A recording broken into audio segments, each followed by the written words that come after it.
ఈ విచారణకు మరోసారి డుమ్మా కొట్టిన కేజ్రీవాల్. ఢిల్లీ లిక్కర్ కేసులో కేజ్రీవాల్కు సమాన్లు. కేజ్రీవాల్ అంశం కోర్టు పరిధిలో ఉందన్న ఆపు పదే పదే సమాన్లు పంపవద్దని విన్నపం అంటూ కూడా చెప్తున్న పరిస్థితి అయితే కనబడుతుంది. ఇక దాంతోపాటు పార్లమెంటు సమరానికి సిద్ధమైన బీజేపీ. ప్రచార రథయాత్రలకు శ్రీకారం చుట్టిన బీజేపీ. భాగ్యలక్ష్మి ఆలయం వద్ద రథాలకు పూజలు నిర్వహించిన కేంద్ర మంత్రి కిషన్ రెడ్డి ఈటల. 17 లోక్సభ సీట్లు లక్ష్యంగా ప్రచార పర్వం ముగింపు సభకు హాజరు కానున్న ప్రధాని అంటూ కూడా ప్రధానాంశానికి సంబంధించి కూడా హైలైట్ చేసిన పరిస్థితి. మొత్తానికి పార్లమెంటు సమరానికి సిద్ధమైన బీజేపీ అంటూ కూడా ప్రధానాంశానికి సంబంధించి కూడా హైలైట్ చేసింది.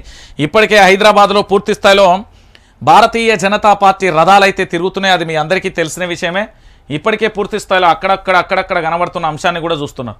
ఇందిరమ్మ రాజ్యంలో ఆడబిడ్డలకు అన్యాయం. రోస్టర్ పాయింట్లు రద్దు చేయడంతో ఆడబిడ్డలకు తీవ్ర నష్టం. రోస్టర్ పాయింట్లు లేని హారిజంటల్ రిజర్వేషన్లు దారుణం. ఆడబిడ్డల ఉద్యోగాలకు తెలంగాణలో భద్రత కరవైంది. తక్షణమే జీవో 3ను ప్రభుత్వం వెనక్కి తీసుకోవాలి. జీవోను ఉపసంహరించుకునేలా సీఎంను సోనియా ఆదేశించాలి. సోనియా గాంధీకి ఖర్గేకు లేఖ రాసిన ఎమ్మెల్సీ కవిత అంటూ కూడా ప్రధాన అంశానికి సంబంధించి కూడా హైలైట్ చేసింది. సో మొత్తానికి ఇందిరమ్మ రాజ్యంలో ఆడబిడ్డలకు అన్యాయం జరుగుతుంది, న్యాయం చేయండి అంటూ కూడా కవిత డిమాండ్ చేసింది. ఇక వక్స్ బోర్డు భూమి కబ్జా. మేడ్చల్ జిల్లా బోడుప్పల్ మున్సిపల్ కార్పొరేషన్లో ఘటన.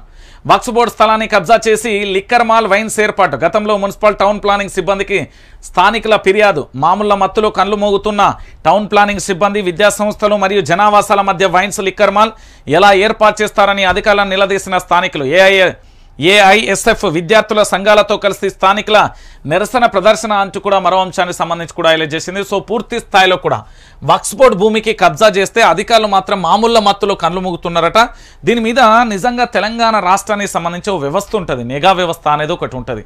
వాళ్ళందరినీ అధికారులను సస్పెండ్ చేసి కొత్త ఉద్యోగాలను చాలామంది నిరుద్యోగులు తెలంగాణలో 40 లక్షల మంది నిరుద్యోగులు ఉన్నారు. ఉద్యోగాల కోసం వాళ్ళకి ఇవ్వచ్చు. అవినీతి చేసే సన్నాసులను ఏందంటే ఇక ఎట్లా చేయాలో మీరు అట్లనే చేయరు. అయ్యో, కలకలం రేపుతున్న ఆవుల కలైబరాలు. మధ్యప్రదేశ్లో పెద్ద సంఖ్యలో గోవుల మృతి. దాదాపు 400 నుంచి 500 వరకు కలైబరాలు ఉండవచ్చు అనే అంచనా. సమీప గ్రామస్తులను కలవరపరుస్తున్న కలైబరాలు ఏమైందో రైట్. ఇక శ్రీ రామానుజాచార్యులో బ్రహ్మోత్సవాలు. సీఎం రేవంత్ను కలిసిన త్రిదండి చిన్నజీయర్ సమత కుంభ్ 2024కు ప్రత్యేక ఆహ్వానం. 20వ తేదీ నుంచి మార్చి 3 వరకు ఉత్సవాలు. కార్యక్రమానికి హాజరు కానున్న సీఎం. భద్రతా ఏర్పాట్లను చేపట్టిన పోలీసు ఉన్నతాధికారులు అంటూ కూడా మరో అంశానికి సంబంధించి కూడా హైలైట్ చేసి